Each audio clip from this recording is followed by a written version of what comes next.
کھیڑا پہاڑ اور نکلا جوا 8 سال تک قوم کا وقت ضائع کیا گیا.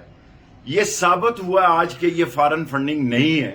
یہ ثابت ہوا آج کہ اس میں کوئی اوورسیز پاکستانیوں کے فنڈ کو غیر قانونی قرار دینا. ہم سپریم کورٹ میں گئے ہوئے ہیں اوورسیز پاکستانیوں کے ووٹ کے لیے.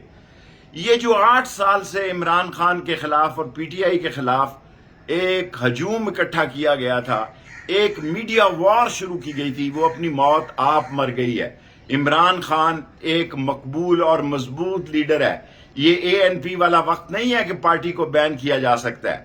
میں پورا یقین رکھتا ہوں ہائی کورٹ، سپریم کورٹ، جس جگہ بھی جانا پڑا، یہ پہلی دن ہی اس کو اڑا دیا جائے گا. اور آج میرا خیال ہے کہ جتنی 14 پارٹیوں نے سیاسی حماقتیں کی ہیں، ان 14 پارٹیوں کی سیاسی ساکھ راکھ بن گئی ہے. یہ سیاسی ساکھ ان کی راکھ بن گئی ہے. یہ عمران خان کو عوام میں شکست نہیں دے سکے. یہ عوام عمران خان کو، ان کو اندازہ نہیں ہے کہ وہ کہاں تک گھروں میں گھس گیا اور لوگوں کے دلوں میں گھس گیا. میں آج عمران خان کو اور پی ٹی آئی کو اس کی فتح کا دن قرار دیتا ہوں، اور پی ڈی ایم اور حکومت کے لیے آج شکست کا دن ہے.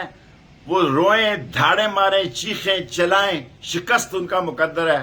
اور قوم اور ملک پر امتحان کا وقت ہے. ہمیں فی الفور اب الیکشن میں چلے جانا چاہیے اوورسیز ووٹوں کے ساتھ.